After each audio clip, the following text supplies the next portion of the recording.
All of you good morning. तो बच्चों, आज फिजिक्स का मेरा दूसरा दिन है जो आपके सामने हम एमसीक्यू प्रश्न को लेकर के आए हैं। तो इस ऑब्जेक्टिव प्रश्न को आप उतना ही ध्यान से देखिए जितना आपका 20 से 24 महत्वपूर्ण है, क्योंकि एक प्रश्न छूटा आपका अच्छा संस्था में सिलेक्शन होने से आप क्या होंगे, बाधित होंगे। तो इसलिए आप इतना अच्छा तरीक़ा से मेहनत कीजिए और इसको अच्छा तरीक़ा से देखिए कि जो आपको क्या दे, किसी अच्छा संस्था में नामांकन लेने के लिए मदद पहुंचाए। तो चलते आज हम लोग दूसरा दिन फिजिक्स को लेकर के कि सबसे पहला जो प्रश्न आज का ऑब्जेक्टिव का मेरा कि किसी कोलाइडी विलयन में निलंबित कणों से प्रकाश का परिकिरणन कहलाता है। क्या कहलाता है कि किसी कोलाइडी विलयन में निलंबित कणों से प्रकाश का परिकिरणन कहलाता है। तो क्या कहलाते हैं इसको? टिंडल का प्रभाव कहलाते हैं। क्या कहलाते हैं इसको? टिंडल प्रभाव कहलाते हैं। इसलिए इसका जो राइट आंसर होगा, इसका क्या हो जाएगा राइट आंसर? टिंडल प्रभाव होगा। क्या होगा इसका राइट आंसर? टिंडल प्रभाव होगा। अब अगला प्रश्न है, कौन सा दर्पण में हमेशा वस्तु से छोटा प्रतिबिंब प्राप्त होता है? क्या अगला प्रश्न? कौन सा दर्पण में हमेशा वस्तु से छोटा प्रतिबिंब प्राप्त होता है? तो आप जानते हैं कि दर्पण दो ही होते हैं, अवतल और उत्तल। ठीक, तो इसमें कौन दो दर्पण है जिसमें हमेशा वस्तु से छोटा प्रतिबिंब प्राप्त होता है? तो वह है आपका अवतल दर्पण। कौन दर्पण है वो? अवतल दर्पण। इसलिए इसका राइट आंसर क्या हो जाएगा? अवतल हो जाएगा। क्या होगा? अवतल होगा। अब अगला प्रश्न है, हजामती दर्पण के रूप में प्रयोग होता है। हजामती दर्पण, इसका मतलब कहाँ? हजामती दर्पण आप नाई का दुकान देखे होंगे, हर कोई देखा होगा नाई का दुकान। नाई का दुकान में जाते हैं आप बाल काटने के लिए, दाढ़ी बनाने के लिए, तो वहाँ जो नाई का दुकान में जो दर्पण जो लगा हुआ होता है, तो वो कौन सा दर्पण है? वह अवतल दर्पण है। कौन दर्पण है? वो अवतल दर्पण है। तो इसलिए हजामती दर्पण के रूप में किस दर्पण का प्रयोग किया जाता है? तो अवतल दर्पण का प्रयोग किया जाता है। इसलिए इसका क्या आंसर हो जाएगा? अवतल हो जाएगा।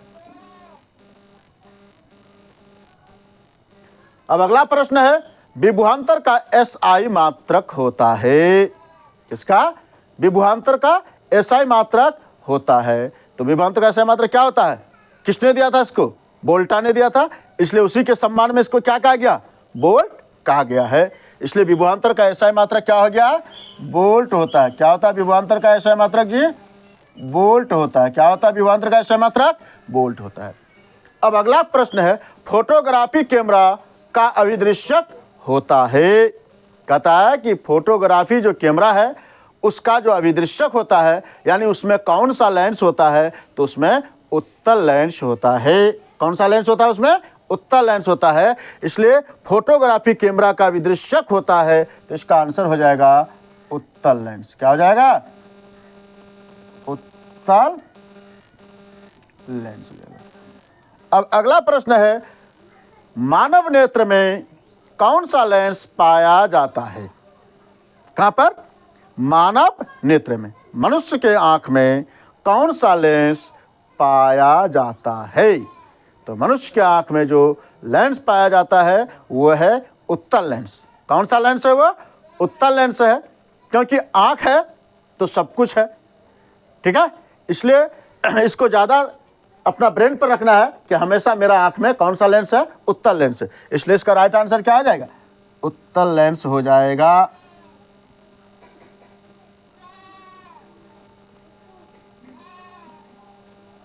अब अगला प्रश्न है कि एक स्वस्थ आंख के लिए दूर बिंदु होता है। क्या कहता है? एक स्वस्थ आंख के लिए दूर बिंदु होता है। तो स्वस्थ का मतलब क्या होता है?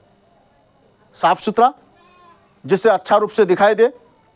तो एक व्यक्ति जो स्वस्थ है और वो उसका आंख भी स्वस्थ है, तो वह उसके लिए दूर बिंदु होता है। तो वह अनंत तक की वस्तु को भी देख सकता है। कहाँ तक की वस्तु को? अनंत तक की वस्तु को देख सकता है। इसलिए कहा गया है कि एक स्वस्थ आंख के लिए दूर बिंदु होता है। तो क्या हो जाएगा? उसका आंसर अनंत हो जाएगा। क्या हो जाएगा उसका आंसर? अनंत हो जाएगा। अब अगला प्रश्न है, लेंस की क्षमता का एसआई मात्रक होता है। किसका? लेंस की क्षमता का एसआई मात्रक क्या होता है? तो डाईऑप्टर होता है। इसका आंसर क्या हो जाएगा? डाईऑप्टर हो जाएगा। कहता है लेंस की क्षमता का एसआई मात्रक क्या होता है? डाईऑप्टर होता है। अब हम प्रश्न संख्या 9 पर चलते हैं कि प्रश्न संख्या 9 क्या कहता है। प्रश्न संख्या 9 को देखिए कि प्रश्न संख्या 9 जो है वह क्या कहता है, उसको देखना है हम लोग को। अब प्रश्न संख्या 9 है, 1 किलोवाट घंटा बराबर होता है। क्या है यहाँ? प्रश्न 9 में है यहाँ कि प्रश्न संख्या 9 है कि 1 किलोवाट घंटा 1 किलोवाट घंटा बराबर होता है। कहता है 1 किलोवाट घंटा बराबर होता है। तो इसका जो राइट आंसर होगा, 1 किलोवाट घंटा बराबर कितना होता है? तो 1 किलोवाट घंटा बराबर 3.6 गुना 10 का पावर 6 जूल होता है। क्या हो जाएगा? 3.6 गुना 10 का पावर 6 जूल होता है।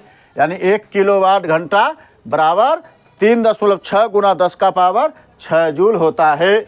अब हम प्रश्न संख्या 10 लेकर के चलते हैं कि प्रश्न संख्या 10 कहता है कि हमारे घरों में जो विद्युत आपूर्ति की जाती है वह है,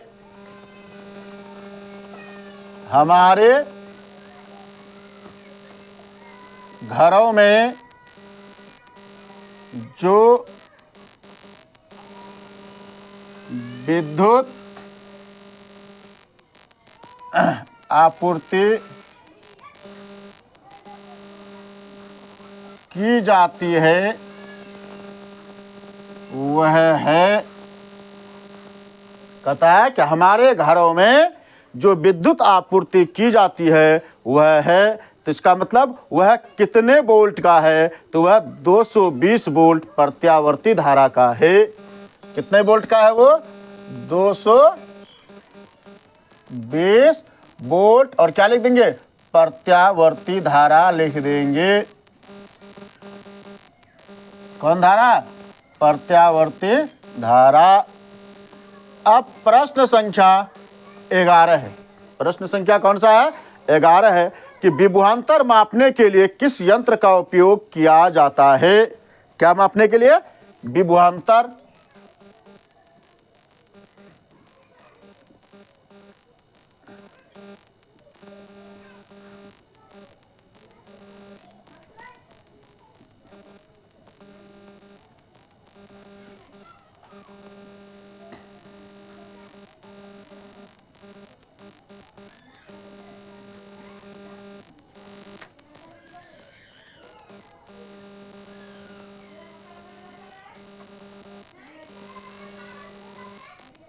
हो गया? विभवांतर मापने के लिए किस यंत्र का उपयोग किया जाता है? तो विभवांतर मापने के लिए बोलिए किस यंत्र का उपयोग किया जाता है? यानी गैल्वेनोमीटर का उपयोग किया जाता है। किस में यंत्र का उपयोग किया जाता है? गैल्वेनोमीटर का उपयोग किया जाता है। यानी विभवांतर मापने के लिए किस यंत्र का उपयोग किया जाता है जी? तो गैल्वेनोमीटर मापने के लिए उपयोग किया जाता है। अब अगला प्रश्न है कि किसी चालक के, कहता है क्या अगला प्रश्न?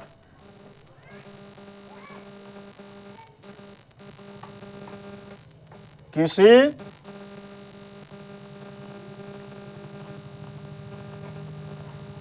चालक के छोरों के बीच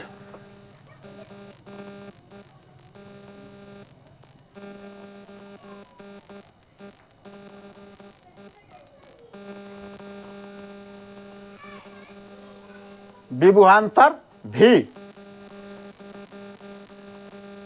विभवांतर कितना है? भी प्रतिरोध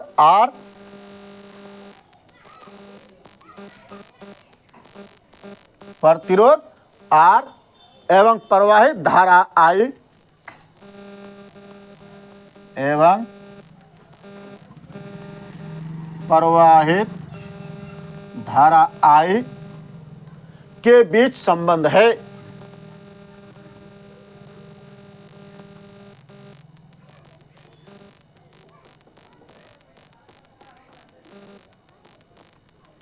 क्या कह रहा है? किसी चालक के छोरों के बीच विभवांतर भी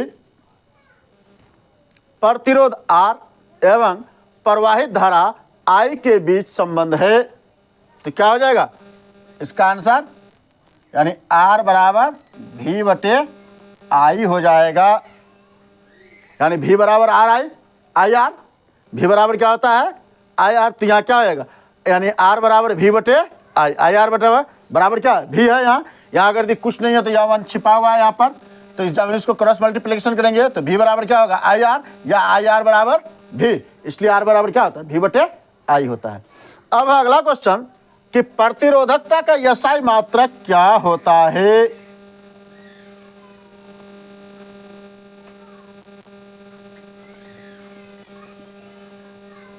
प्रतिरोधकता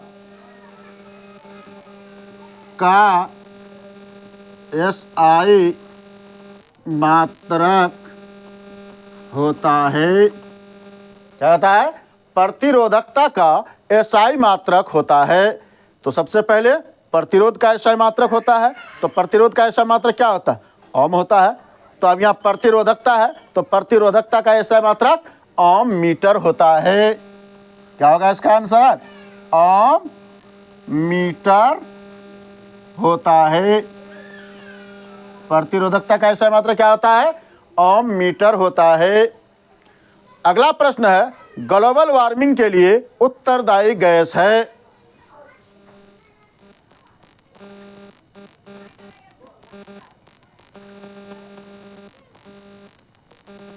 ग्लोबल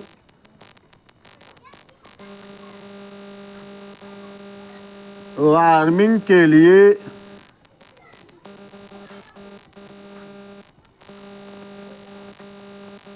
उत्तरदायी गैस है।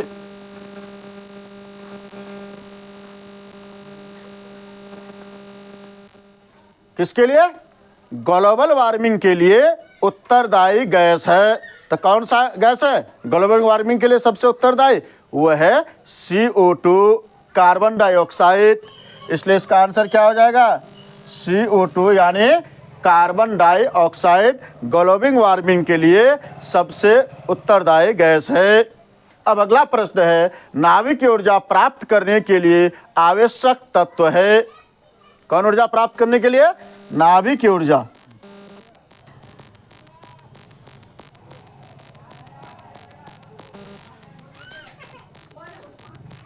नाभिक ऊर्जा प्राप्त करने के लिए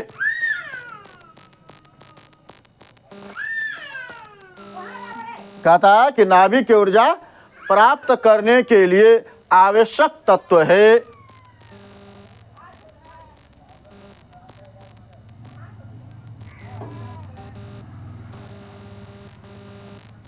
आवश्यक तत्व है। तो इस नाभिक ऊर्जा प्राप्त करने के लिए जो सबसे जो महत्वपूर्ण तत्व है वो कौन सा है? वो है यूरेनियम। कौन सा तत्व है वो? यूरेनियम है। कौन सा तत्व है जी? यूरेनियम है। ठीक है। तो हम यहीं तक अपना फिजिक्स का प्रश्न को रखते हैं जो आपके लिए महत्वपूर्ण है। इसलिए आप इसको अच्छा तरीका से देखिए। ठीक है। Thank you.